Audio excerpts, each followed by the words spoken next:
Hey, welcome back, everybody. Happy Friday. Hope we all had a wonderful week out there. And I know it was a busy one with Debby. And unfortunately, we're not done with Debby yet. Still more impacts ongoing in the Northeast United States, including the potential for a tornado outbreak again through that part of the country today. Also, watching a new tropical wave that is very likely to develop into a hurricane over the next week. And that itself could also pose a threat once again to portions of the United States and Canada. So a lot to discuss here. And again, it is August. We are hitting the ground running here with, again, a very active pattern here in the tropics. So if you're new here, welcome. My name is Gerald. I'm a meteorology major at the University of North Carolina, Charlotte. And I've got the latest for you here on the tropics and other weather going on within the United States, including the potential for a bit of a cool down here within the next couple of days for you folks in the Midwest and Ohio River Valley. So again, going to talk about a lot in today's video.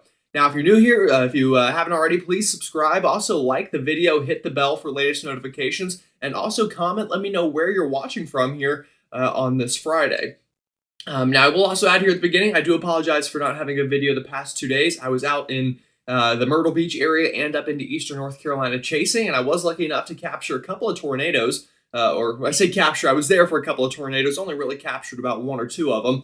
But also saw some pretty big flooding down into Myrtle Beach from freshwater and some coastal surge as well there on Wednesday night. So again, it was a very active stretch there. And again, kind of a fun way to end the summer before now hitting the ground running again here with the YouTube thing and then going into classes here within a couple of weeks. So it's going to be a busy time. But again, we got a lot to discuss. So we're going to get on through it. So with that said, let's go ahead and start talking here about the weather. So again, taking a look at satellite imagery, a couple big things to note. Up in the Northeast, again, here is Debby, or what's left of Debby, now an extra or post-tropical system as it has merged with some fronts, and we even kind of saw that yesterday in that beginning process. But again, Debby did plenty of damage. I know some people were talking about the storm was a bust. It was hyped up. Well, as someone who drove through a lot of communities in South Carolina and North Carolina the past couple of days, I can guarantee you there are plenty of folks who would disagree and say that Debby definitely brought what was expected. Again, we had just even more than 10 inches of rain yesterday in the low country of South Carolina with kind of a secondary band of rain that moved on through. That's on top of all the rain they got the past couple of days. So we'll have to look at what the final rainfall totals are by the end of today, but definitely plenty of communities in the Carolinas got more than 15 inches of rain. Some might have even broken 20. So we'll have to take a look at all of that.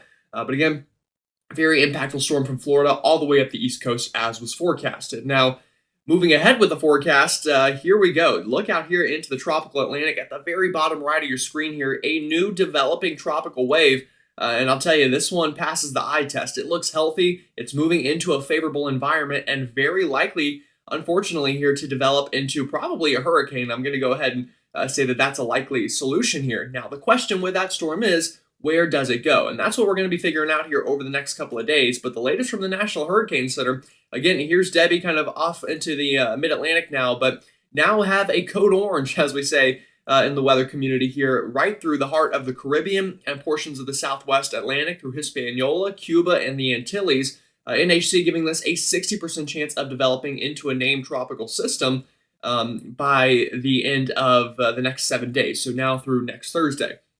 And again, I'll tell you, I think it's likely it happens even before that. I think Monday, Tuesday of this coming week, we'll probably have a tropical system out here to track. Now, you'll notice just looking at the general direction that this is going and where it's likely to form, we're going to have to keep our eyes on it. You know, if you draw an arrow here, obviously the United States is in the path of that. Now, the question is, though, you know, how close does it get, or does it go ahead and make landfall somewhere in the United States? Now, a bit too far to know that. If we do get a landfalling system, we're probably still 7 to 12 days away, maybe even more like 8 to 12. So again, we've got plenty of time to kind of figure this one out. And again, I'll take a look at all the models here with you in just a second. But there are some indications that potentially what would be Ernesto could, again, bring some impacts to the United States. And if not the United States, definitely portions of the Antilles, Hispaniola, and Puerto Rico, which, again, I know is part of the United States, but not part of the lower 48. So, again, watching out for that. And that is, again, likely to become Ernesto. So we're going to go ahead and start with potential Ernesto. Then we'll switch to Debby and all the other active weather that's ongoing. But I'm going to show you two models, the GFS model, or the American model, and the European model, or the ECMWF if you want to get really fancy here. So both models are going to start Monday morning because honestly now up to then it doesn't really matter what the storm looks like. It's probably going to stay an open wave for the next couple of days. and really just be a fish storm out in the Atlantic for a while. But by the time we get into next week, here we go. Again, likely Ernesto showing up on your map here and moving in the general direction of the Antilles, Puerto Rico, and potentially Hispaniola.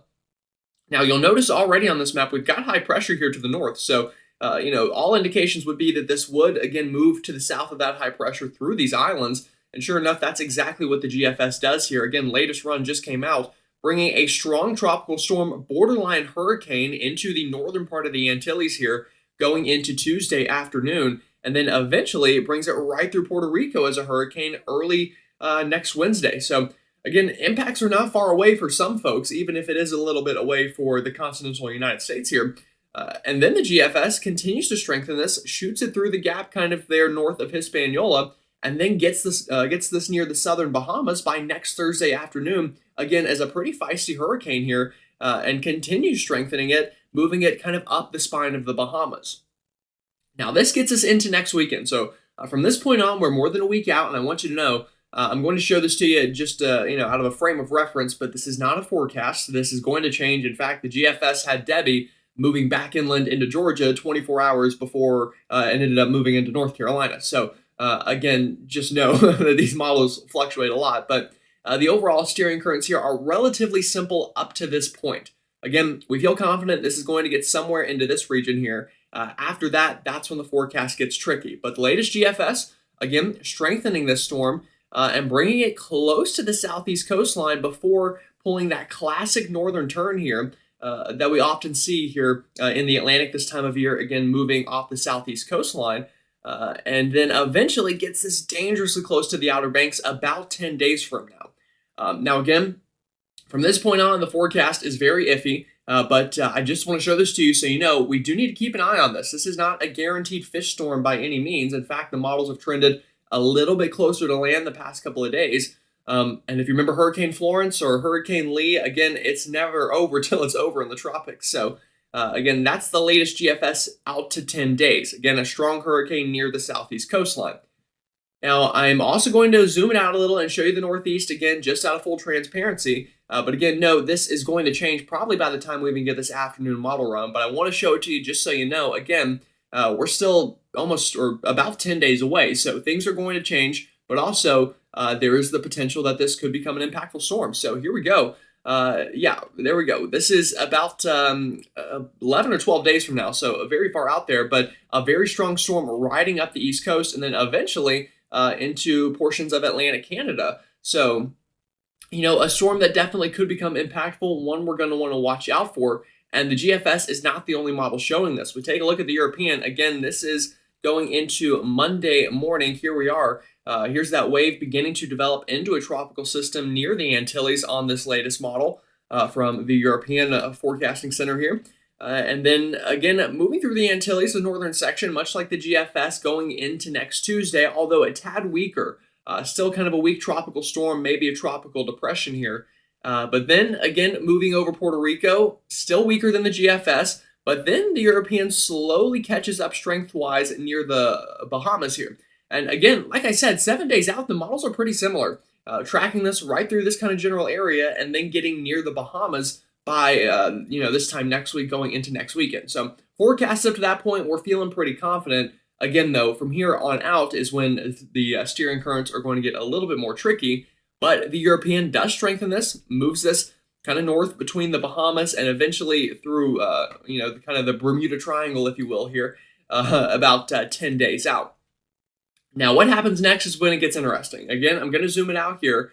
This is, again, 10 days away or so. But notice a strong hurricane just off to the west of Bermuda. And then notice what happens in the steering currents. We get a big area of high pressure here to the north of the storm that tries to move in. And tries to hook this back kind of towards the northeast and Atlantic Canada in the 10-day time frame. So, again, not a storm that we can write off yet, but the good news is we have plenty of time to monitor it. We're nowhere close to knowing any kind of impacts or really even exact timing or strength. But now's a good time to kind of watch that track and look at where we think the storm very well could go. So that's going to be the big goal over the next week or so. Now, the steering currents, why is this a tricky forecast? Well, again, this is going to start going into next Monday or so. The storm will be right around here, and you'll notice this is what the steering currents are going to look like. This is the GFS and its ensemble members. So, again, maybe take this, with a grain of salt given the time frame and how far out it is. But again, we feel confident we're going to have high pressure over the central Atlantic or the northern Atlantic here. Again, that Bermuda high like normal. That's going to slingshot at least probably as far west as the Bahamas or Hispaniola. Now, at the same time, we've got a trough swinging on through the northeast this time early next week. And that's going to eventually try to break down this ridge and leave a gap for the storm to move north through. And I do think that's very likely. The storm is going to move north at some point. Again, this would be getting into next week with that trough. But then watch what happens again in the 7 to 10 day range. Another high pressure further to the north over extreme northern Canada here tries to also move with that trough to the north and could eventually block any storm that's trying to move along with that trough and then swing it back east. So that's why the European shows what it's showing. Again, the GFS and its ensemble members are not far off from that idea. So something we'll watch there in the 10-day time frame. And the European, again, showing the same thing here. I'll move this ahead into time. Here's that trough, again, over the northeast about a week from now. But then that ridge builds back into the north and tries to move whatever storm is out east of the United States kind of back towards it. So it's going to be something we have to watch. And again, it's going to change a lot. But we do have pretty good agreement here with our ensemble members that this could be a storm to watch. This is the European and its ensembles. Again, you'll notice a big clustering of storms here in the 10-day frame, that could eventually, cause problems. So, but there is even less confidence in the shorter term. You'll notice the spread in about 7 days is anywhere from Florida to, just east of the Bahamas there. And then, after that, all bets would be off. But you do notice, again, the general idea that a lot of these are kind of having that snaky curving movement in them. So it's something we're going to want to watch for sure. And again, this would be Ernesto. That's the next name on the list. GFS and its ensembles, again, also showing a pretty similar setup here with this storm system. Again, we get a storm kind of moving through Hispaniola and all, curves north. And then after that, you'll even notice some of these GFS members try to kind of snake this back into the eastern seaboard somewhere. So again, nothing set in stone yet. A long way to go here with Ernesto, or what will be Ernesto. But unfortunately, we also have a while to go with current Debby. I say a while, really not that much longer, but we will continue to see flooding impacts from rivers and streams for a while. So I guess Debby too, even, we got a ways to go. But current radar imagery over the United States here, kind of east of the Rockies, it's a bit of a mess in the Northeast right now. Again, Debby currently kind of into the DMV area, that general ballpark, not really as well of a defined center anymore, so it's up for your interpretation. But you'll notice a big shield of rain working on through Pennsylvania, New York, and even to the south there. Look at these kind of bands of rain moving in off of the Atlantic through portions of South Carolina and North Carolina. Again, people, I can tell you from Myrtle Beach when I was there the past couple of days, there were times they were like, well, where is the storm? It must be over. And then just like that, something changes and you're right back in the thick of it. So Debby was just one of those storms that, it really depended where you were. Some places in South Carolina and North Carolina are saying, well, we were promised a big storm and we didn't get anything. Other people are saying, wow, that was maybe even worse than I expected. So it's just the way the weather goes. But again, a lot of impact still on the way today up the eastern seaboard from Debby, including a tornado threat and a flooding threat. But current watches, warnings, and advisories, it's a mess up the I-95 corridor from Charleston, again, all the way up through the major cities of the Northeast and even up into the interior Northeast, again, with that flooding threat. All the darker green boxes are flood watches. All these bright green boxes are either flash flood warnings, river flood warnings, or some kind of flood warning in effect. And then that big yellow box you see are is the tornado watch that's currently in effect. Sorry, which again will change throughout the day. So by the time you're watching this, it may be expired for some folks. It may move up north for some folks. We'll just have to continue to monitor that. But again, it's a real mess here on the current watches, warnings, and advisory map. And again, we do have a tornado threat today. So latest from the Storm Prediction Center, a 5% chance of a tornado within a 25-mile radius from Baltimore, Philadelphia, the entire state of New Jersey, into the Hudson River Valley, even New York City under this threat. And again, this is all because of Debby here that is going to slowly kind of track off towards the north and northeast. And again, that right-hand side of the storm very well could produce a couple of tornadoes, including the potential of a localized kind of outbreak of sorts, kind of like what we saw in North Carolina the past 3 days. Again, we had many tornadoes, and again, we'll have to see what the exact number is after, all those local NWS offices investigate the damage. But I can tell you from firsthand, there was plenty of damage there to the south, and more of that, again, moving north today with this tornado threat. Also, a flooding threat, a moderate risk of flash flooding, which is a level 3 out of 4 here through central and northern Pennsylvania into really the entire heart of New York State, from the Adirondacks on down south through kind of the Syracuse area, the Utica area, and really just surrounding areas. But we could see flooding anywhere up the I-95 corridor and into the beaches from the Carolinas all the way up through the Northeast. So yeah, pretty active scene here on tap for that part of Debby still. So still a real mess there. And again, we take a look at future radar with Debby. It's going to be a messy day. Now, just note, anywhere that you see this L on the map, and I know it's hard to see, but anywhere you see that closed isobar, anywhere to the right-hand side of that could see a tornado. So again, anywhere in this region, it's very likely that we will see multiple tornadoes today, and even kind of down in here. But again, you get the idea. If you're in the Storm Prediction Center outlook for today, go ahead and expect a couple strong storms. And here we go. This is getting into this afternoon and evening. Notice kind of these individual cells that are almost kidney bean shaped, pretty similar to what we saw in North Carolina yesterday. But again, a lot of spin in the atmosphere with this tropical system. It's not going to take much at all. In fact, many of these tornadoes are going to be hard to see on radar with some of these storms. So just go ahead and expect, there's a threat of that tornado or two in and around where you live. And it's something you're going to want to prepare for. Again, if it's generally my advice is, if it's raining or there's a storm anywhere nearby, just go ahead, play it safe, get inside, and don't wait for someone to tell you a tornado is coming. And again, that's going to be a threat all day today, eventually crossing the I-95 corridor from Philadelphia into New York City through much of the state of New Jersey, even back down through Delaware and Maryland, some leftover strong storms this evening. And this is getting into the overnight. Again, the timestamps at the top right there on the screen for you. And eventually, Debby will clear out pretty quickly throughout the evening. Still an isolated tornado threat overnight into New England. But then eventually, we're waking up Saturday, and things are much nicer outside of some scattered showers left over. So that's the good news. But again, got a ways to go before that is over. Now, the Southeast, not going to spend too much time on this, but again, just know that Debby still is pulling all of this flow out of the Atlantic and Gulf, so we are still going to see some scattered showers and storms from Florida all the way up through the beaches of the Carolinas, which again could drop some flash flooding potential throughout the day. Again, this is going into this afternoon. Look at that, another big panda of rain setting up in places that do not need it there through eastern North Carolina, even back down into portions of coastal South Carolina. During our Friday afternoon, and that hangs on for a while. Could even see some pop-up storms elsewhere in the southeast today. And then eventually, again, that dies out. And I think by the time we get to Saturday afternoon, again, still some leftover flow that is kind of from Debby in a sense, but at this point, much further removed from the actual storm and just some other factors here. But again, could still see some scattered showers and storms even Saturday afternoon as some of that flow continues over the area. All right, what about the long run? What is in store? Well, I do have some good news for you. Again, Debby currently moving through the northeast, but also merging with a big upper level low that is also swinging through the area. And the good news with this upper level low is it is going to bring some nicer air. You'll notice here by the time we get towards early next week, we've got a bit of a front showing up here at 500 millibars.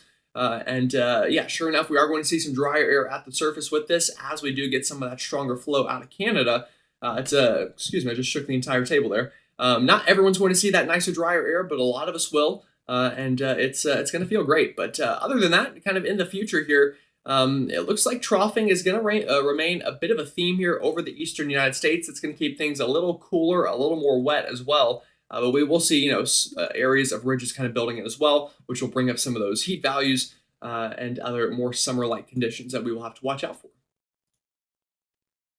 Now that dew point map, again, here we go. You're already feeling those amazing dew points back out into the northern plains from the Dakotas down through Nebraska. My folks up into the Midwest from Michigan, Wisconsin, Iowa. Yeah, it's on the way for you too. Don't worry. This is getting into our Saturday afternoon. Look at this big area of nicer, more comfortable dew points. Again, Michigan, Indiana, Ohio, down through West Virginia, Kentucky, even potentially down into the Mid-South from Tennessee, Arkansas, and Missouri, yeah, we're going to see much nicer feeling air definitely going into this weekend. And how far south and east does it get? That'll be the question. Unfortunately, you folks in Florida, coastal Carolinas, and into South Georgia, probably not so much for you, but Greenville, Spartanburg, Greensboro, Atlanta, Birmingham, Nashville, potentially you folks could definitely get in on this nicer bit of air going into this weekend.